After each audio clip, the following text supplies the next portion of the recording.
Bonjour à toutes et à tous. Mes amis, l'heure est grave. L'heure est très grave.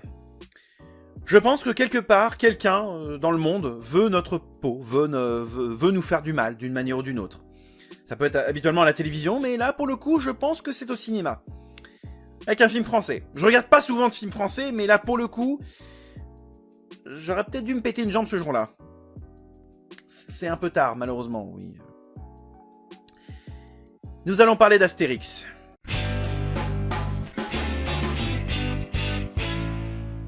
Astérix, l'Empire du Milieu. Film réalisé par Guillaume Canet. J'y vais soft, hein, parce que clairement je sens que ça va être long. Encore une fois, j'en profite. Vidéo avec le chapitrage. Et là, je sens par contre que le chapitrage, ça va pas être juste mon avis. Ça va être mon avis avec plein de segments à l'intérieur. Donc n'hésitez pas à mettre un pouce, à vous abonner, à mettre un commentaire, parce que là je vais avoir besoin de soutien, concrètement. Concrètement, je vous le dis d'avance. La vidéo ne comportera aucun spoiler, même si concrètement on parle d'Astérix. Est-ce que clairement j'ai besoin de dire qu'il y a... je vais pas besoin de spoiler. Vous savez déjà comment ça commence, comment ça finit. Et je vais en parler dans la vidéo, mais vous savez déjà comment ça va se finir. Donc venir dire, ouais mais c'est pas spoilé, hein. Honnêtement... enfin, il n'y a pas besoin de parler de spoil, vous savez déjà comment ça va se finir. Donc bon, eh bien, commençons. Alors non pas avec la partie histoire, habituellement je sais que ces dernières semaines je faisais beaucoup directement passer à l'histoire, alors on va faire une petite remise en contexte, parce que là il va y avoir besoin. Alors, si on reprend ces 25 dernières années, il y a eu, avant ce film Astérix qui sort aujourd'hui le 1er février 2023, avant donc ce film, il y avait du coup 4 films Astérix. Astérix contre César, avec donc Christian Clavier dans le rôle d'Astérix et Gérard Depardieu dans le rôle d'Obélix, et tout un tas d'autres interprètes qui jouent dans le film, et Roberto Benigni dans le rôle de Détritus. Alors j'en profite, Mea avait déjà fait une vidéo il y a pas mal d'années justement pour parler de ce film et pour expliquer en quoi le film était juste pas bien, tout simplement. Il a date que quand même 7 bouquins je crois pour faire un film. Et en plus il adapte mal. Bon, c'est un peu le problème d'en faire trop. Je précise toutefois pour dire que le mec qui campe César dans Astérix contre César, alors déjà a le physique et a la gueule de Jules César, nickel. Mais l'acteur, vous le connaissez sans doute. C'est le général Orumov dans GoldenEye. Ouais, faut bien payer ses factures, je suppose. Voilà. Quelques temps après sort Astérix Mission Cléopâtre. Alors, j'ai pas forcément besoin de... je vais chercher mon... Voilà. Oui, j'ai l'ai en DVD. En double DVD même, carrément. Alors, si vous trouvez ce double DVD... je suis fatigué, je m'en fous, je vais pas le couper celui-là. Si vous trouvez le double DVD, prenez-le. Il y a tellement de bonus à un moment donné. Je vous spoil pas les bonus, même si je pense que Mr. Fox l'a déjà fait. Je vous spoil pas les bonus. Concrètement, si vous trouvez ce double DVD, prenez-le. Concrètement, il vaut le coup. Mais en film Astérix à ce jour. Alors, sans le four... c'est une belle édition cartonnée. Concrètement, un chef-d'œuvre. Vraiment, je le dis, c'est un chef-d'œuvre. Donc jusque-là, nickel. Film donc réalisé par Alain Chabat, toujours avec le binôme Clavier-Depardieu, qui, là pour le coup, sont sublimés par Alain Chabat.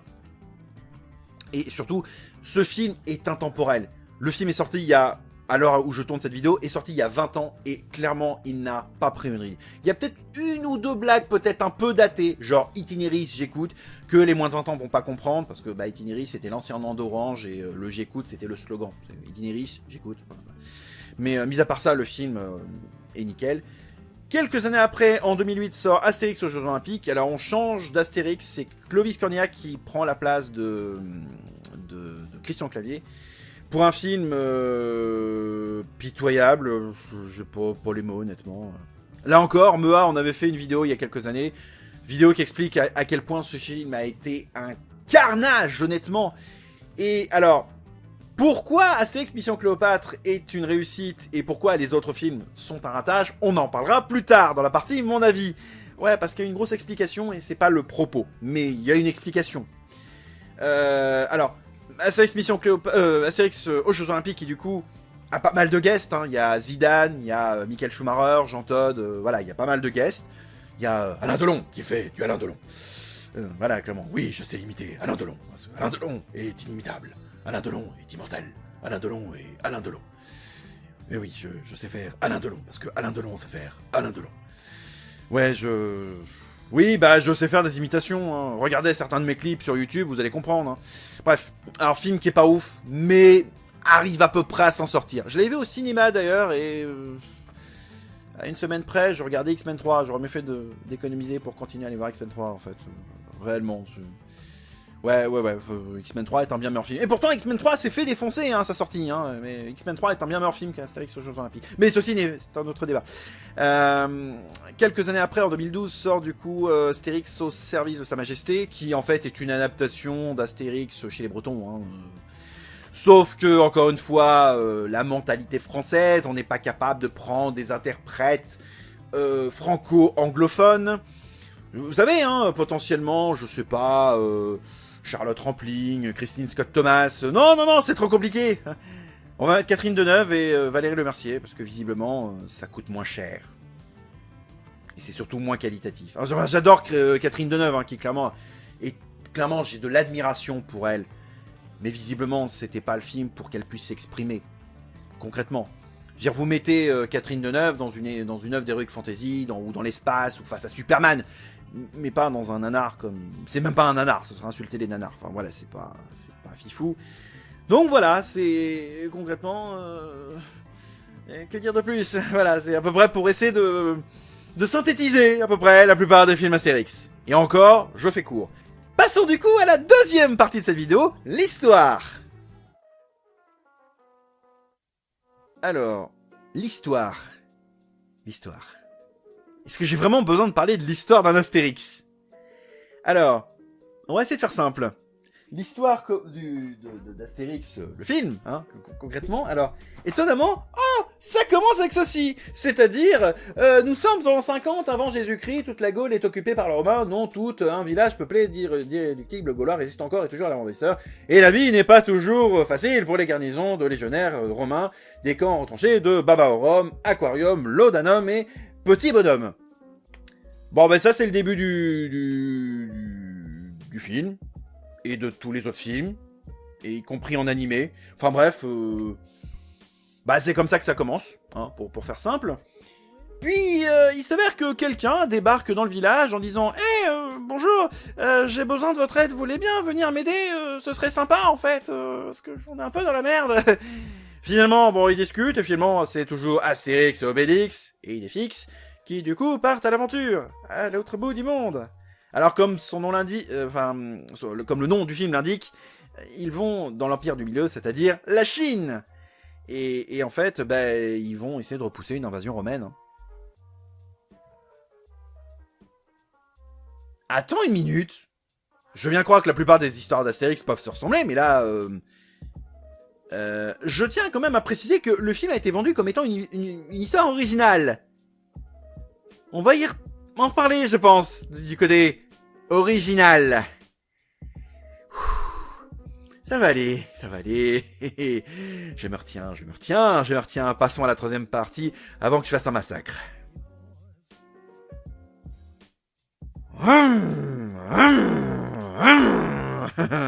Je suis dans les starting blocks, là, j'attends. Oui, je vais m'apprêter à défoncer un film. Encore plus violemment qu'avec Black Panther 2. Et pourtant avec Black Panther 2, j'avais été pas avec le dos de la main morte, comme on dit. Je me suis fait une petite trame, parce que sinon je savais que j'allais me perdre quelque part. Commençons déjà soft. La musique. Alors, je vous dis tout de suite, il y a de la musique dedans. Mais elle est assez impersonnelle, assez quelconque, clairement. Elle est tellement quelconque que je retiens plus facilement les musiques gags du film, genre Lionel Richie ou Christophe. Oui, il y a Christophe les mots bleus en italien. Oui, bon bah oui, les Romains, Italie, voilà, pour faire simple. Je retiens plus les gags musicaux que la musique orchestrale. Je crois qu'il y en a, mais je suis pas sûr. Enfin, si, il y en a, mais c'est tellement anecdotique, honnêtement. J'ai retenu dans ma tête que oui, ça peut faire globalement Astérix. Mais c'est pas fifou. Je vous le dis, c'est pas ouf. C'est relativement quelconque en fait. Hein. Vraiment très quelconque. Quand j'en viens plus à me rappeler des gags musicaux que de la musique originale, c'est qu'il y a un problème. C'est un peu la même critique qu'avec la série Willow que j'ai fait il y a quelques semaines de ça, où justement je retenais plus facilement les musiques de générique de fin d'épisode que la musique qu'on entendait orchestralement parlant dans la série. Ça marche pas en fait. À ce moment-là, vous faites comme Deadpool et vous mettez que des musiques pop-rock. Et là, ça marche. Mais c'est Deadpool. Et bon, Ryan Reynolds, honnêtement, je lui vendrais ma mère, honnêtement, pour tourner dans un film, honnêtement.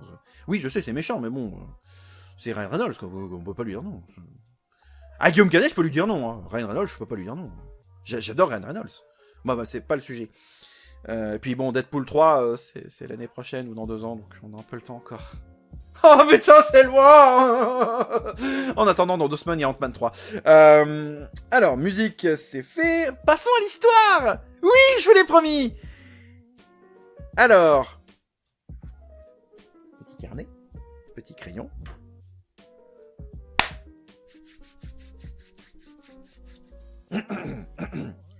Mi.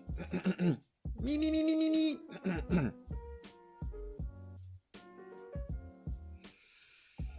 Histoire originale? Vous êtes sérieux? Sérieusement, c'est clairement Astérix chez les Bretons en Chine. Histoire originale. Non mais Guillaume Canet s'est cru qu'il était largement supérieur à René Goscinny, ou on fait comment? Je m'échauffe, hein. Clairement, je vous le dis, hein, je m'échauffe. Parce que là, je suis encore dans l'échauffement. Parce que clairement, Guillaume Canet a vendu le film sur le fait que ce soit une histoire 100% originale. C'est Astérix chez les Bretons, sérieusement. Vous remplacez la princesse chinoise par Jolie Thorax, vous remplacez la Chine par concrètement le Royaume-Uni ou par l'Angleterre, enfin par plutôt les... je sais plus quel était le nom du peuple, bah les Bretons justement, hein. Ça vous donne la même chose. À la seule différence, c'est que dans Astérix chez les Bretons, ils transportent un tonneau techniquement de potions magiques et qu'ils le donnent du coup, enfin qu'ils sont censés le donner du coup au peuple breton, sauf qu'en fait ils prendront des herbes que Panoramix avait donné, ce qui donnera du coup l'invention du thé. Là, il y a rien. Sérieusement, à un moment donné, la bataille finale, c'est Dynasty Warrior en moins bien. Mais vraiment, hein, je déconne même pas. C'est Dynasty Warrior en moins bien avec en plus l'intervention des elfes. Oui, du Seigneur des Anneaux, oui, concrètement. Et là, je viens de me rendre compte que je viens peut-être de spoiler une scène. Mais au final, on s'en fout. Clairement, c'est Astérix chez les Bretons. Réellement. Il n'y a rien d'original. Le mec s'est permis de vendre son film sur une histoire originale.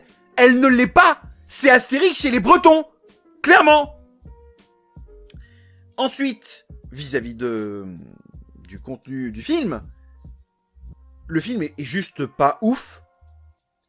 Il y a des blagues anti-véganes, anti-féministes, il y a des blagues racistes, des blagues homophobes, il y a des blagues en dessous de la ceinture pour un film pour enfants, je rappelle, parce que parler de la taille de son sgeg dans un film pour enfants, c'était pas forcément le truc que je voulais voir. Non? Enfin, je sais pas, hein, je suis peut-être un petit peu fou là, je sais pas. Mais à un moment donné, vous voulez vendre un film pour toute la famille, et il y a des blagues de sgeg sur la taille de sgeg dans un film Astérix. Mais vous êtes tarés, vous êtes marteau en fait. Sincèrement. Je comprends pas l'intérêt là en fait. Sincèrement, je comprends pas l'intérêt. Clairement, le ciel il vous est tombé sur la tête. Référence Astérix, hein, j'en profite. Donc concrètement, non, là, l'histoire de film n'a rien d'intéressante. Clairement, vous connaissez l'histoire, vous l'avez déjà vu. Sauf que remplacer les Bretons par les Chinois, ça vous donne la même histoire. Vous savez ce qui aurait été intéressant? Peut-être de faire, je sais pas, au pif, hein, l'adaptation du Tour de Gaulle. Ça aurait peut-être été plus intéressant, non? Parce que là, visiblement, là au moins ça avait de l'intérêt, le Tour de Gaulle. Vous auriez pu mettre autant de guests que vous voulez. Alors les guests, on en parlera un petit peu après, hein. Mais là, vous auriez pu parler d'autant de guests que vous voulez. Vous auriez pu les placer partout. Concrètement. Parce que là, honnêtement, il y a plein de guests, mais ils tombent un peu comme ça, au pif. Hein. Alors, vous savez quoi, les guests? Alors, je vais d'abord parler des guests et après d'un truc. En termes de guests, hein. Alors, je vais me faire plaisir, hein. On a Angèle, McFly Carlito, Ragnar le Breton, Zlatan Ibrahimovic, Philippe Catherine, que je peux mettre aussi. Il y a aussi Orelsan. Je suis sûr qu'il y en a d'autres, mais là, comme ça me revient pas. Il y en a certainement d'autres, mais je vous avoue que j'ai arrêté de les compter au bout d'un moment. Alors, bon, Zlatan, clairement, je pense qu'après sa carrière footballistique, je pense qu'il serait bon pour faire un film, parce que clairement, il aurait pu être un excellent Spartiate. Clairement. Bon, c'est un film à la gloire de Zlatan, certes, il y a des clins d'œil à la Zlatan parce que... vous l'avez contacté? Ah non, mais il est encore bloqué à Milan. Référence footballistique parce qu'il joue au Milan AC. Voilà. Mais mis à part ça, le reste des guests... Alors, je crois qu'il y a Audrey Lamy, mais qui clairement sert à quelque chose et clairement dit une parole ultra juste. Nickel. C'est l'une des rares guests intéressantes avec Zlatan. Et Idéfix. Oui, Idéfix, c'est un personnage intéressant dans ce film. En même temps, c'est pas compliqué, hein. je vous le dis direct. Angèle, qui est une profonde connasse dans le film. En fait, elle me rappelle une de mes ex. C'est merveilleux, hein. Enfin, tu t'intéresses à elle, elle te snob, tu t'intéresses pas à elle, limite, elle te fait une crise de jalousie. Mais Obélix s'intéresse à toi en début de film, tu le renvoies chier comme une grosse merde, hein. Obélix se trouve potentiellement une amoureuse, et limite, tu viens lui dire « c'est oui ou bien c'est non ». Et oh, ta gueule, arrête de me chanter ta musique, là, hein. Mais sérieusement, elle balance les paroles de sa chanson dans le film. Ah, heureusement, Obélix a un peu d'intelligence et la renvoie chier poliment. Hein? Non mais sérieusement, quoi. Pardon. Non, je suis désolé, je rigole même pas. Il y a McFly et Carlito. Ça ne m'a pas... Étonnamment, je suis pas leur public, hein. Ça ne m'a pas dérangé. Enfin, leur rôle, ou en tout cas ce qu'ils interprètent au sein même du film, m'a paru cohérent. Putain, je dis du bien de McFly et Carlito. Ah non, je suis pas malade. Non, visiblement, j'ai dit du bien de McFly et Carlito. Oui, mais faut tout pour faire un monde, hein, visiblement. Et qui c'est que j'ai dit aussi? Ah, si, il y a Orelsan. Bah, il est cool. En même temps, c'est Orelsan, hein. Ah, si, j'en oublie. Il y a aussi Big Flo et Oli, qui alors, se prennent des grosses tartes dans leur gueule par Ramsey. Alors, j'aimais déjà Ramsey avant ce film. Maintenant, je n'aime plus Ramsey. Je l'adore. Ramsey, si clairement un jour vous m'écoutez, sachez que vous avez tout mon respect. Concrètement, je vous adore, monsieur. Merci. Du plus profond de mon cœur. Merci. Vous avez fait sans doute ce que beaucoup de personnes ont rêvé de faire. Je sais que c'est du cinéma. Merci. Je vous aime. Franchement, je vous aime. Merci beaucoup à vous. Ouais, franchement, c'est... Ouais. Alors, les guests, c'est fait. Parlons des affiches. Alors oui, j'ai pas l'habitude de parler de ce genre de truc dans une critique, mais on va essayer d'en parler. Ce film, dans Astérix, l'Empire du Milieu, a eu ce qu'on appelle la politique de Super Smash Bros. Brawl. Alors vous allez me dire, mais attends, il est con ou quoi? Pourquoi il parle d'un jeu Nintendo? Quel est le rapport? Ben vous allez comprendre, hein, concrètement. Quand Super Smash Bros. Brawl est sorti sur Nintendo Wii à l'époque, il s'avère que Nintendo a créé un site internet pour faire la promotion du jeu. Alors, faire la promotion du jeu, de tous les personnages, de tous les objets, de toutes les arènes, bref, de tout le contenu du jeu. Ce qui fait que, résultat des courses, en fait, si vous avez vu le site, bah, vous avez vu l'intégralité du jeu sans même acheter le jeu. Quel est l'intérêt de découvrir potentiellement le jeu dans ces conditions? Vous allez me dire, mais quel est le rapport avec Astérix? Visiblement, l'équipe marketing doit être composée de profonds connards, hein, visiblement. Parce que ils ont eu l'exacte bonne idée, c'est sarcastique, bien sûr, de spoiler l'intégralité de tous les putains de personnages de ce film avec une affiche par personnage. Et même pire, de spoiler un gag. Alors ce gag, je sais même pas si clairement c'est un placement de produit ou pas. J'ai quand même des doutes, mais je serais quand même tenté de dire oui. Ils ont spoilé des gags. Clairement, on en est rendu là. Non mais c'est pas possible. Non mais même Disney ne fait pas un truc pareil. Même Warner avec DC Comics ne fait pas une erreur pareille. Même Alexandre Astier n'a pas fait une erreur pareille. Alors oui, Alexandre Astier a aussi fait des affiches avec les différents personnages, mais il a pas tout spoilé. Concrètement, il y avait encore de l'effet de surprise dedans. On en reparlera vis-à-vis de Kaamelott, hein, parce que vous allez voir, c'est assez drôle. Donc clairement, c'est une immense connerie, honnêtement, de spoiler ton propre film avec une série d'affiches qui te montre tous les personnages, y compris les guests. Il y avait plus aucune surprise. Je sais pas si clairement on s'est dit que c'était une bonne idée en fait. Point suivant, l'humour.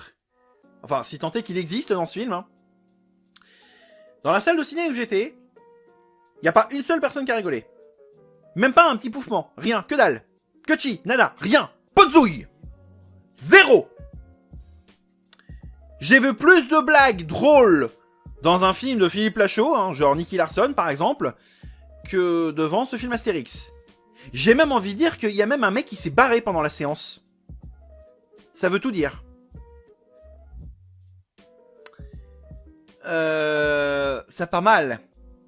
Je rappelle que, juste pour info, la référence à l'heure actuelle, c'est ceci. Alors, on va en parler de l'humour, parce que je pensais le placer dans l'histoire, mais visiblement, on va en parler justement de l'humour. Savez-vous pourquoi ce film-là reste, encore une fois, une référence? Bah, la réponse est très simple. Dans un album d'Astérix et Uderzo, je précise, c'est marqué... Ah, attendez, je vais essayer de vous le montrer. Hop, voilà. C'est pas simple, hein. Texte de Goscinny, dessin de Uderzo. C'est-à-dire que la personne qui fait l'humour dans un Astérix, c'est René Goscinny. Et René Goscinny n'est pas le dernier des branquignoles. Le mec a quand même contribué à la création de Mad Magazine aux États-Unis. Hein. Enfin, il a fait partie de la création de Mad Magazine. Il a aussi participé du coup à Lucky Luke, au Petit Nicolas, à Is No Good. Donc autant vous dire que normalement l'humour, il connaît. Alors il n'a pas créé Lucky Luke. Hein. Techniquement, Maurice avait déjà créé Lucky Luke. Donc Goscinny a quand même participé à bon nombre d'œuvres drôles. Et il a pas fait que ça. Il a aussi du coup scénarisé des films comme Le Viager. Très bon film. Si vous n'avez jamais vu un très grand classique du cinéma français, franchement, je vous le recommande. Hein. Le Viager, c'est une pépite. Franchement, c'est un film français comme on n'en fait plus. Réellement. Peut-être un peu vieux, certes, mais un excellent film français. Très drôle, en plus. Donc, Goscinny sait maîtriser l'humour. Mais si on revient du coup à ce film, le film a quand même été fait par Alain Chabat. Alain Chabat, de base... c'est surtout aussi un membre du collectif Les Nuls, avec Chantal Lobib, Bruno Carrette et Dominique Farrugia. Donc techniquement, il connaît l'humour, sachant que La Cité de la Peur, le film des Nuls donc, a un humour très proche des films Y a-t-il ? Oui, avec Leslie Nielsen, et autant vous dire que c'est un humour un peu burlesque, un peu gaguesque, mais c'est un humour de situation. C'est tellement grotesque que ça en devient drôle. Mais c'est ça, c'est que c'est savamment dosé. Le JDG d'ailleurs est très fortement inspiré de cet humour à la des films Y a-t-il.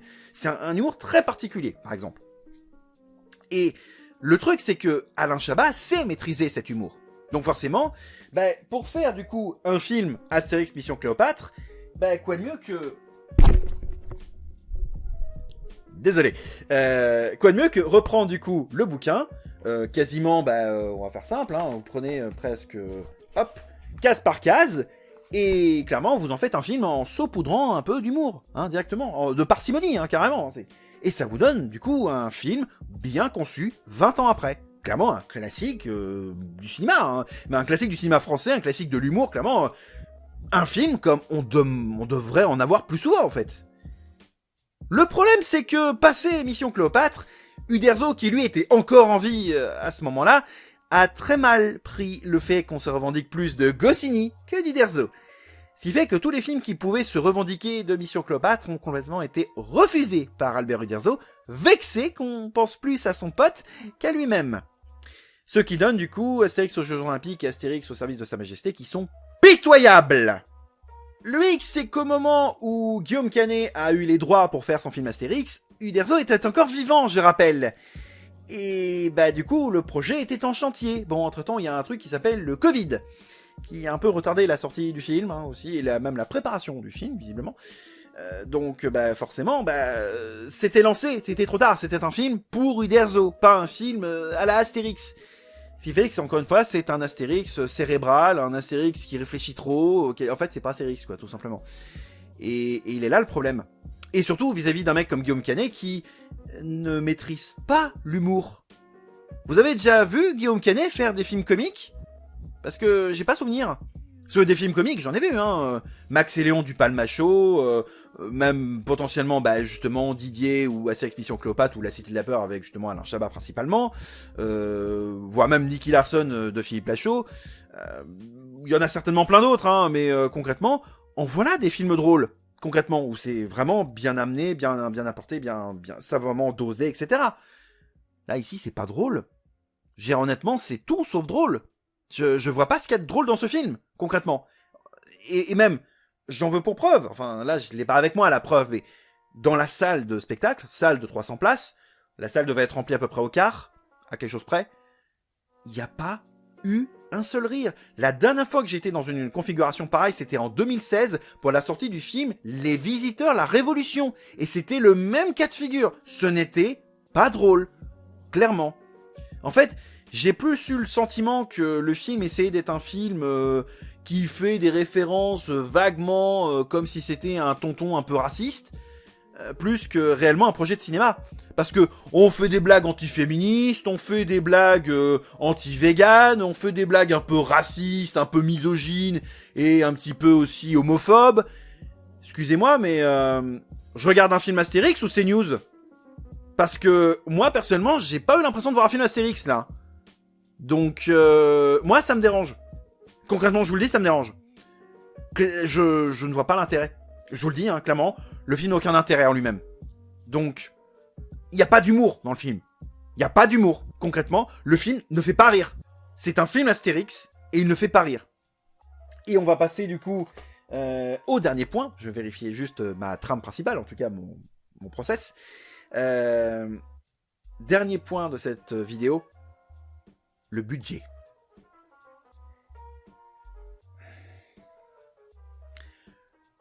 Le film fait 65 millions d'euros. Et le pire, c'est que Guillaume Canet ose venir quémander en disant « Ah oui, il faut que les gens aillent voir ce film, hein, parce que sinon le cinéma français, il s'en relèvera pas. Hein. »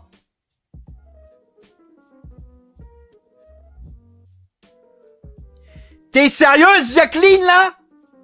Pardon? Mais tu crois que ça m'a amusé d'aller voir ton putain de film? Je demanderais presque un remboursement, en fait, de ma place. Non, mais sérieusement, hein? 65 millions d'euros pour une merde pareille? Mais il est passé où, l'argent? Sincèrement? Dans les décors? Les trois quarts, c'est fait en CGI? Moi qui me plaignais d'ailleurs de la CGI de Black Panther 2 à côté, Black Panther 2 c'est un Oscar, hein, concrètement, hein, je retire presque ce que j'ai dit vis-à-vis de Black Panther 2, hein, je sais que ma vidéo à l'époque était déjà très salée, mais là quand même, c'est pas possible, 65 millions d'euros, mais c'est parti où? Dans la poche de Zlatan? Ou potentiellement dans les lubies féministes enfin féministes, là c'était même pas féministe, hein? Dans les lubies d'Angèle? Ou dans le porte-monnaie de Vincent Cassel, de Guillaume Canet, ou de Marion Cotillard? Non mais sérieusement, il est passé où l'argent? Mais rendez l'argent! Mais vraiment, hein? Rendez l'argent! Parce que là, honnêtement, mais c'est du vol! J'ai eu l'impression de me faire voler, quoi! Mais sérieusement! J'ai vu un film, là, il y a pas longtemps, qui fera l'objet d'une future critique, hein. J'ai vu le dernier film de Gérard Butler, qui s'appelle Mayday. C'est l'objet d'une future chronique, hein. Alors, sans spoiler, hein, le film, nickel, hein. Clairement, je me dis, je pourrais même le revoir 2 fois sans problème, hein. Mais là, honnêtement, j'ai l'impression qu'on m'a fait les poches, quoi. Mais c'est quoi ce vol? Pour information, Kaamelott premier volet faisait 15 millions d'euros. Je ne déconne pas. 15 millions d'euros. Kaamelott premier volet est un bien meilleur film que cette merde. J'ai même pas honte de le dire. C'est une merde. Comment le mec, il ose se pavaner sur les plateaux télé? Histoire de dire, ouais, je fais un film sympa, allez voir. Mais connard, quoi! Mais tu peux te regarder dans une glace! Sérieusement, t'as honte de rien, hein! Putain, j'ai vu des nanars mieux fait que ça. Et dire qu'il y a quelques semaines de ça, on a osé venir me dire dans les commentaires de certaines de mes vidéos comme quoi Dwayne Johnson avait salopé le DC Universe. Mais sérieusement, mais vous avez aucune race pour dire un truc pareil. Dwayne Johnson, au moins, il sait faire des films. Pas Guillaume Canet. Sérieusement, Black Adam est un bien meilleur putain de film que ce Astérix. À croire que pour faire une adaptation de franco-belge, il faut s'appeler Alexandre Astier, Alain Chabat ou Steven Spielberg. Sérieusement, oui, et pour ceux qui n'auraient pas la ref, le film Tintin, c'est Spielberg qui l'a fait, c'est pour ça. C'est une blague. C'est une plaisanterie, c'est un sketch. On se fout de ma gueule. Sérieusement, vous voulez un bon film Astérix moderne? Demandez à Alain Chabat de gérer et mettez Philippe Lachaud et son équipe dedans avec un peu d'Alain Chabat et d'Alexandre Astier. Vous avez le meilleur film, clairement vous avez le meilleur film Astérix de l'histoire. Parce que si Chabat et Astier bossent ensemble avec l'humour d'un Philippe Lachaud, et j'en veux pour preuve, Nicky Larson, nickel, clairement là vous l'avez votre film. Et vous faites le tour de Gaulle. Le tour de Gaulle directement, là vous l'avez votre film Astérix. Là concrètement, voir un Guillaume Canet qui pense qu'il vaut mieux qu'un Goscinny. Mais t'es sérieux mec? Pour un film qui est clairement, ouais c'est un scénario original. Mais pardon, scénario original? Mais dans tes rêves? Même chez Marvel, ils osent pas tellement faire un scénario original. Je vais vous donner un exemple. J'avais un peu prévu mon sujet. Prenez ceci, Civil War. Le bouquin en lui-même, oui, bah le bouquin il est ce qu'il est. Mais pour des raisons cinématographiques de droit avec Sony, la Fox à l'époque, etc., faire du coup l'exact pareil que le bouquin mais en film, c'était pas forcément possible. Mais le cœur de l'histoire qui est présent dedans se retrouve à quelque chose près dans le film.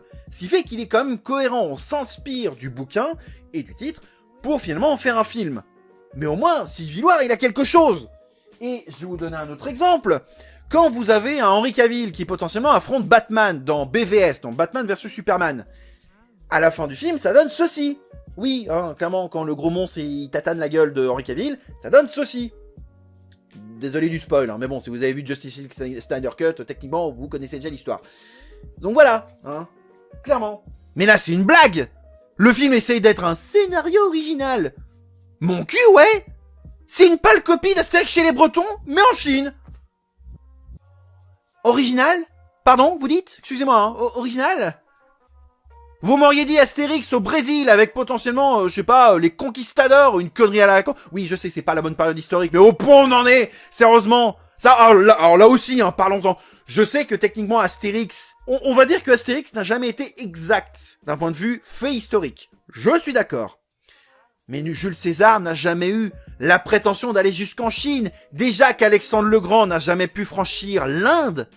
Qu'est-ce que Jules César fout en Chine? À un moment donné, respectez au moins un minimum de cohérence. Sérieusement.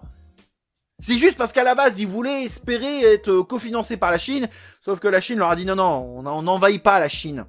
Et ils ont quand même gardé le scénar. Mais vous êtes cons, vous le faites exprès, sérieusement. Au pire, vous faites une coproduction européenne et vous faites pas le tour de Gaulle, mais le tour d'Europe.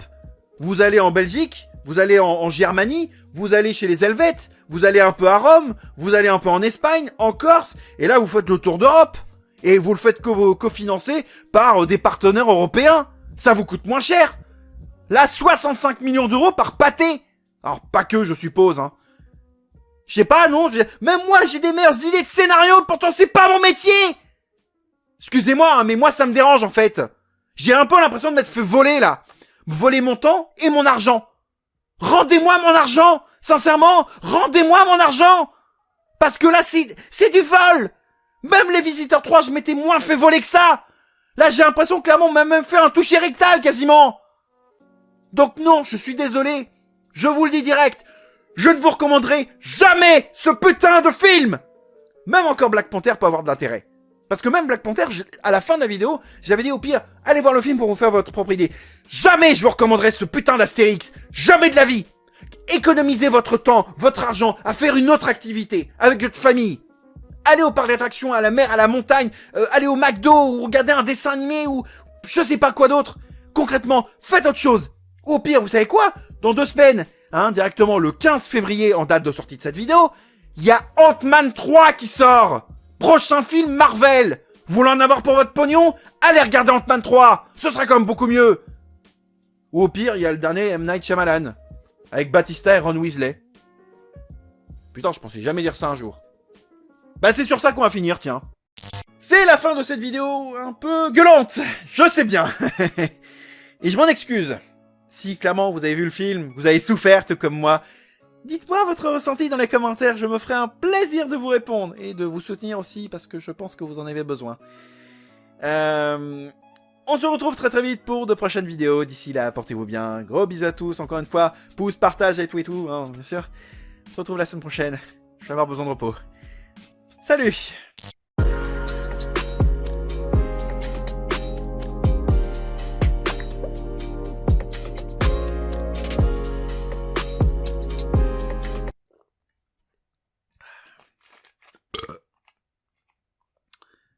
Quoi? Le film fait de la merde, j'en profite pour faire de la merde aussi, hein.